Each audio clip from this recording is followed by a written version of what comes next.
নমস্কার, স্পটার নিউজে আপনাদের স্বাগত। আমার সঙ্গে আছেন প্রাক্তন বিশিষ্ট খেলোয়াড় মানস ভট্টাচার্য।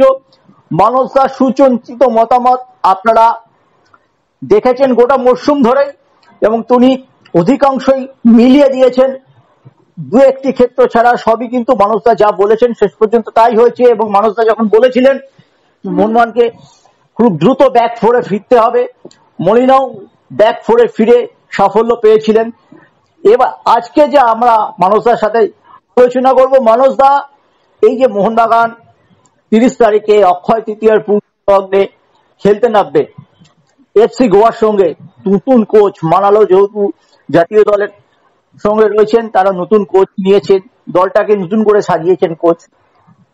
ম্যাচটা নিয়ে কি বলবে? দেখো, যিনি কোচ হয়েছেন তিনি আলবার্তো রোকা, তিনিও খুব পরিচিত কোচ। প্রসঙ্গ আপনাদের জানিয়ে রাখো।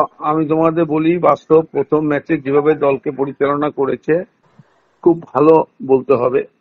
এবং বিশেষ করে আমি গোলরক্ষক ধীরাজের প্রশংসা করব। ধীরাজ খুব ভালো ফুটবল খেলেছে।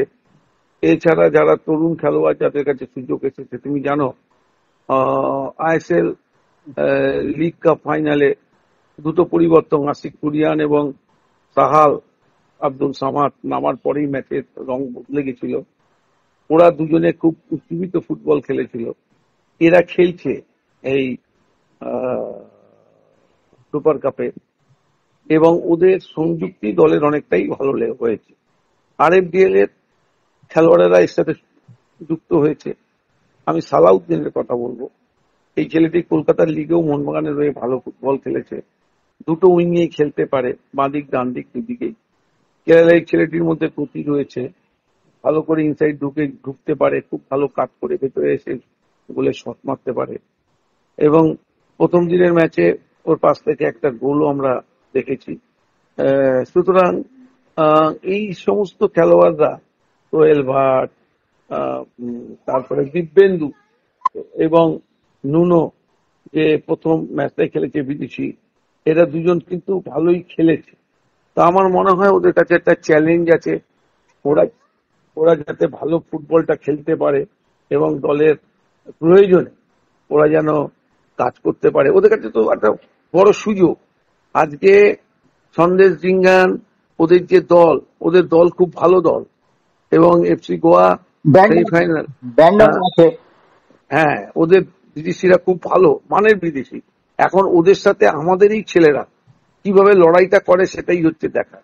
আমরা কেরালা ব্লাস্টার্সকে হারিয়েছি, কিন্তু ওদের কাছে অনেক গোলের সুযোগ হয়েছিল, ওরা পারেনি। আমাদের ধীরাজ খুব ভালো ফুটবল খেলেছিল। তেমনি গত কোয়ার্টার ফাইনালে ওদের গোলরক্ষকও বেশ কয়েকটা সেভ করেছে, যেখান থেকে ওরাও গোল হজম করতে পারত। যাই হোক, আমি যেটা মনে করছি, মোহনবাগানের হারাবার কিছু নেই। মোহনবাগান তাদের সেকেন্ড লাইন আপ দিয়েছে, খেলোয়াড়দের তুলে আনার ক্ষেত্রে একটা পরীক্ষা নিরীক্ষা করছে। কোচ বাস্তব এই জায়গাটা খুব ভালো মতোই প্রথম ম্যাচটাকে সামলেছে। আমার মনে হয় সেমিফাইনালেও মোহনবাগানের তরুণ খেলোয়াড়রা ভালো ফুটবল খেলবে। শিবাজিৎরা চেষ্টা করবে, সূর্যবংশীদের কাছে একটা ভালো চ্যালেঞ্জ এই টুর্নামেন্টটা, সেটা নিশ্চয়ই ওরা গ্রহণ করবে। সোহেল ভাটরাও যে সুযোগ পায়নি, একটা টুর্নামেন্টে পুরো সুযোগ পাচ্ছে, সেটাকে ওদের ক্যাচ করা উচিত। দীপক টাংরির মতো খেলোয়াড়ও থাকবে। আমার মনে হয় ওভারঅল মোহনবাগানের তরুণ ফুটবলাররা উজ্জীবিত আছে, ওরা একটা ভালো ফাইট উপহার দেবে। এই ম্যাচে বিদেশিরা কতটা গুরুত্বপূর্ণ হয়ে উঠতে পারে? অবশ্যই এই ম্যাচে বিদেশিরাই তো গুরুত্বপূর্ণ হবে। সেক্ষেত্রে অ্যাডভান্টেজ তো এফসি গোয়ার থাকবে, ওদের বিদেশিরাও ভালো। এদের কিভাবে এরা মোকাবিলা করে সেটাও দেখার। আমাদের একজন বিদেশি, ওদের বিদেশি নুনো রেইজের দীর্ঘদিন তিনি ম্যাচ ফিট নন দেখে মনে হয়েছে, কিন্তু কিরকম তার সম্পর্কে তোমার মূল্যায়নটা যদি একটু বলো। না, দেখো, ওর কাছে আসল চ্যালেঞ্জ তো সেমিফাইনালে হবে। আচ্ছা, বিদেশিদের ফেস করবে, দেখবো।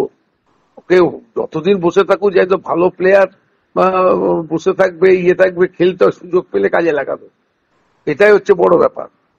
দিব্যেন্দু আছে, দেখা যাক না কি হয়।